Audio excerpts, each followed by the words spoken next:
Alors, bonjour. Donc maintenant, on va essayer bien sûr de faire l'exercice 2 de la série 1. Alors la première question, on demande de déterminer la nature de la trajectoire,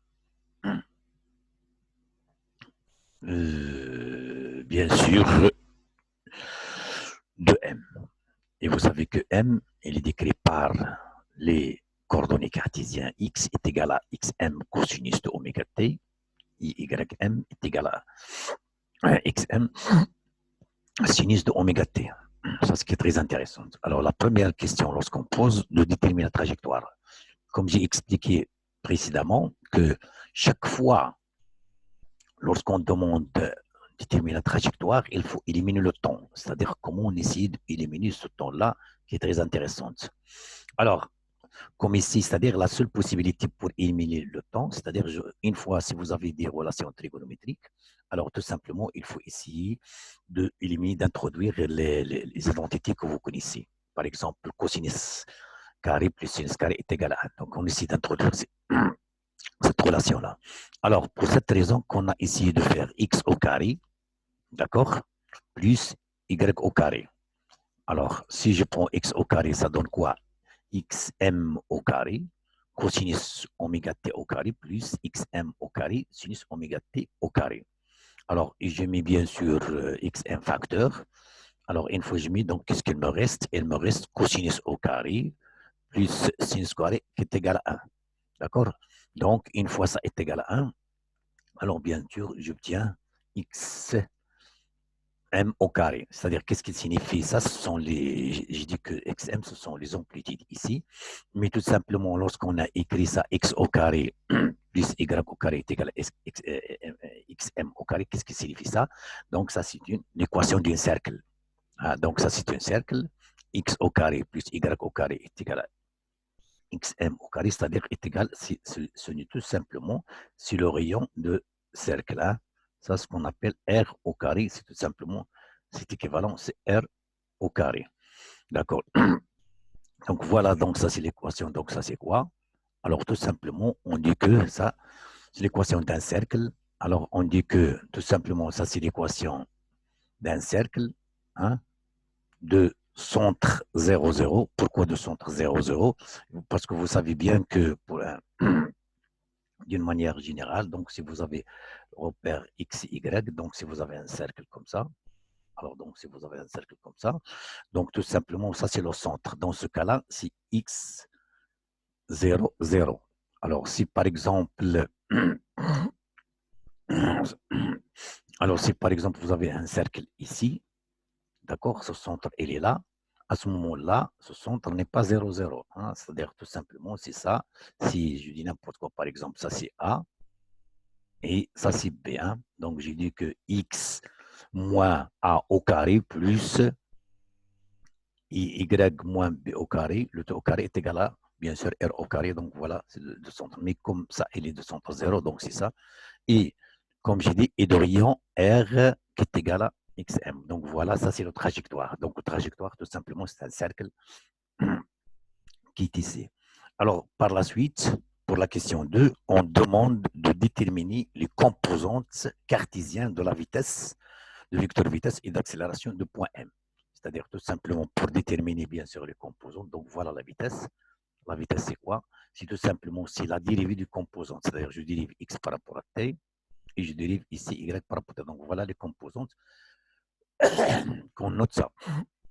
Alors vous avez déjà x c'est quoi? C'est le xm, le cosinus oméga t. Donc ça, vous dérivez par rapport au t. Donc c'est ça. Alors c'est-à-dire quoi? On dérive le dérivé de cosinus. Donc c'est un moins sinus. Donc voilà, je trouve moins xm toujours une constante. Oméga t, quand je dérive ça à l'intérieur, c'est-à-dire je dérive ça à l'intérieur, donc il y a un oméga qui sort. C'est-à-dire je dérive tout simplement de la quantité cool, là je le dérive, hein, d'accord? Quand je dérive ça, elle me donne ici oméga. Et bien sûr, ici, il me reste sinus oméga t. La même chose, la dérivée de, bien sûr, de sinus, elle me donne le cosinus xm avec toujours oméga. N'oubliez pas, toujours il y a un oméga qui sort. D'accord? Donc, c'est simple. Donc, qu'est-ce que vous avez constaté? Alors, tout simplement, les composantes, c'est-à-dire tout simplement dans la vitesse, vous avez deux composantes. Il y a xm oméga sinus oméga. Il y a plus xm, c'est-à-dire tout simplement, c'est le rayon hein, oméga cosinus oméga. Donc, voilà les deux composantes. Même, on peut l'écrire comme ça. Donc, ça, voilà. Ou bien, je peux l'écrire donc, comme, bien sûr, d'autres façons. Donc, je peux l'écrire comme ça. Ça encore, c'est très simple. Là. Donc, voilà. Je peux l'écrire comme ça. Donc, tout simplement, la vitesse, c'est tout simplement, j'ai mis x indice m oméga. Bien sûr, j'ai ici, je mets les facteurs. Il me reste tout simplement ici moins sinus oméga t suivant et bien sûr, plus le cosinus oméga t suivant g. Alors, et également, on demande de déterminer l'accélération. C'est quoi l'accélération? Également, tout simplement, c'est la dérivée de la vitesse. Hein? Donc, c'est tout simplement encore, c'est la dérivée de la vitesse qu'on peut le faire sans problème. Donc, c'est la dérivée de la vitesse. C'est-à-dire quoi? Je dérive encore cette quantité-là. Alors, quand je dérive, donc, toujours, vous avez cette quantité xm. Quand je dérive ça, qu'est-ce qu'elle me donne? La dérivée d'un sinus, oméga t. Donc, il me donne encore oméga. Donc, le cosinus de oméga t. Donc, oméga avec oméga, ça donne oméga au carré. D'accord? Avec le cosinus oméga t, toujours il y a le signe moins, d'accord? Plus, je dérive ça. Qu'est-ce qu'elle me donne? Elle me donne encore le sinus de oméga t, mais encore fois oméga. Et oméga fois oméga, c'est oméga carré. D'accord? Donc, voilà. Donc, j'obtiens donc cette expression. Donc, voilà. Lorsque je dérive une deuxième fois, donc, je trouve, donc voilà l'expression que j'ai. Donc, quelles sont les composantes, bien sûr, de l'accélération oméga? Donc, j'ai deux composantes de ce terme-là. J'ai les deux composantes, comme j'ai dit. Donc, voilà. Le premier, bien sûr, la composante, elle est là. Et la deuxième composante, elle est là. Donc, voilà, c'est la deuxième composante. On peut l'écrire comme ça, donc, sans problème.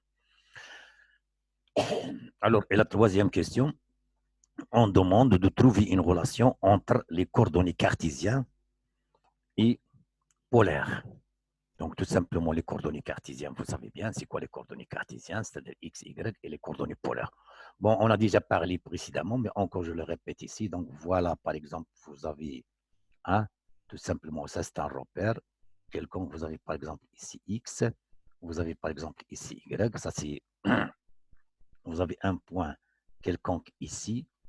Par exemple, je note un point qui, je l'étudie, un point M, elle est là. Mais tout simplement, je cherche à étudier, c'est-à-dire de ici, par exemple, ça c'est O, et il est le vecteur ici, bien sûr, comme j'ai dit l'autre fois, ça c'est la base qui lie le vecteur I, ça, et ici, bien sûr, le vecteur qui oriente suivant Y, c'est J, d'accord? Et bien sûr, maintenant, pour étudier la nouvelle, bien sûr, possibilité, c'est-à-dire entre O et M, donc voilà, c'est-à-dire ça. Et ça, ce qu'on appelle ρ, cette distance-là, donc tout simplement OM, c'est O. Alors, comme j'ai dit, soit j'ai étudié ce point-là avec les coordonnées, vous vous rappelez bien qu'on a déjà parlé de ça, soit avec les coordonnées M, c'est ce qu'on appelle les coordonnées cartésiennes X et Y, c'est-à-dire je connais les coordonnées X, Y. Vous vous rappelez bien qu'on a déjà noté que c'est quoi OM avec les coordonnées cartésiennes, ce qu'on a noté la définition, c'est quoi? C'est tout simplement c'est X, c'est-à-dire cette quantité-là X, c'est-à-dire cette partie-là X, suivant et bien sûr plus Y, c'est-à-dire plus Y, c'est-à-dire cette quantité-là, Y, elle est là, suivant G. Ça, c'est les coordonnées cartésiennes, c'est-à-dire j'exprime les vecteurs position en faux. Ou bien, comme j'ai dit, quand je définis encore ce point-là, je peux établir, c'est-à-dire je peux paramétriser avec x, y ou avec les coordonnées polaires. C'est quoi les coordonnées polaires ici? J'ai dit que les coordonnées polaires, c'est quoi? 0 et phi. Voilà, 0 et phi, ça sont les coordonnées polaires qu'on a dit. C'est-à-dire, c'est quoi? Alors, ce point M, soit il se déplace comme ça, d'accord? Je peux bien sûr tout simplement ce rho-là qui nous permet bien sûr cette distance lorsqu'il s'éloigne ou se diminue. C'est ce rho-là qui indique la distance, mais également lorsqu'il se déplace dans ce sens-là, c'est avec cet angle-là, il est décrit avec cet angle-là, je l'appelle phi. Phi. Donc voilà, donc maintenant, donc avec cette présentation-là, donc je peux déterminer bien sûr une nouvelle base. Alors lorsqu'il se déplace comme ça, par exemple ça, on peut décrire par ρ. Alors ce ρ-là, il va décrire par le vecteur E indice ρ, c'est-à-dire tout simplement, suivant ce ρ-là, il peut se déplacer comme ça, donc il est orienté par ce vecteur-là, donc son propre. Ou bien lorsqu'il se déplace comme ça, voilà, c'est E de 1 phi, c'est-à-dire lorsqu'il se déplace, donc voilà. Alors, ce qui est ici intéressant, c'est que, bien sûr, ces vecteurs, c'est-à-dire la base ici, qui est indiquée par E de ρ et de phi, sont variables. C'est-à-dire, lorsque je dérive par rapport à phi ou par rapport à t, sont variables. Mais par contre, I et J sont constantes. Si je dérive par rapport au temps, est égal à 0. Donc, c'est ça ce lien. Alors, maintenant, à quoi est égal OM ici? Alors, donc, si vous notez d'après ici OM, donc avec les coordonnées, ça, c'est quoi? C'est tout simplement si ρ suivons E de ρ. Alors, avec les coordonnées polaires, suivons E de ρ. Donc, voilà les coordonnées ici, OM, avec les coordonnées, si vous voulez dire, polaires. Et la question, c'est-à-dire pour déterminer le lien entre les coordonnées polaires et les coordonnées cartésiennes, il suffit tout simplement de prendre la norme de cette quantité-là. Et la norme de cette quantité-là, qu'est-ce qu'elle me donne? Tout simplement, elle me donne ça, la norme de OM, c'est-à-dire tout simplement au carré. Qu'est-ce qu'elle me donne? Elle me donne tout simplement la norme de ça au carré, c'est-à-dire de x suivant i au carré, d'accord? Plus quoi? Plus tout simplement y suivant g. Alors tout simplement la norme au carré. Et ça, qu'est-ce qu'elle me donne? Elle me donne tout simplement x au carré plus y au carré. Donc, vous avez bien, comme il est au carré, la norme, on lève la norme, etc. Et quand je mets la racine, alors bien sûr, quand je mets la racine sur le deux côtés, c'est-à-dire la racine ici, et la racine, bien sûr, ici, alors, tout simplement, c'est-à-dire j'obtiens quand je mets la racine ici, la racine ici. Donc, j'arrive à obtenir donc cette relation-là qui est très intéressante qu'on a déjà établie, c'est-à-dire le lien entre les coordonnées, ou entre les coordonnées bien sûr polaires et les coordonnées cartésiennes xm. Et ça vous rappelle bien, si on a déjà ça, c'est ce qu'on appelle xm, c'est le rayon, voilà, ça c'est le rayon qu'on a déjà étudié. Si vous remplacez x carré plus y carré ici, donc je trouve tout simplement rho, ce n'est que la racine d'elle. Alors également pour déterminer encore phi, vous rappelez bien, ça c'est quoi? Ça, parce que j'ai besoin de calculer, c'est-à-dire phi, hein, c'est quoi? C'est tout simplement, voilà, phi, donc normalement j'ai utilisé entre ça c'est y, vous rappelez bien, ça c'est y et ça c'est x, hein, c'est-à-dire tout simplement le tangente de phi est égal à y sur x. Je remplace y par là. Déjà, on a déjà ça, c'est y, c'est le x sinus, le cosinus, et je simplifie. C'est-à-dire, il me donne quoi? Il me donne tout simplement, c'est la tangente. Qu'est-ce qu'il me donne ça? C'est tout simplement, c'est la tangente de oméga t. Hein. Attention, c'est du oméga t. Hein. Ça, c'est parce que ici oméga t, c'est la tangente. Alors, je simplifie tangente avec tangente et je déduis facilement également cette expression-là. Je déduis facilement cette expression-là qui est égale à oméga t. Ça, c'est encore très intéressant. Voilà, c'est-à-dire c'est la façon comment on détermine le lien entre, parce qu'il me déduire le lien entre ρ et phi. Donc, c'est ça la question qu'on peut le répondre facilement. Très bien, donc c'est ça l'essentiel de notre objectif, c'est tout simplement d'essayer de donner le maximum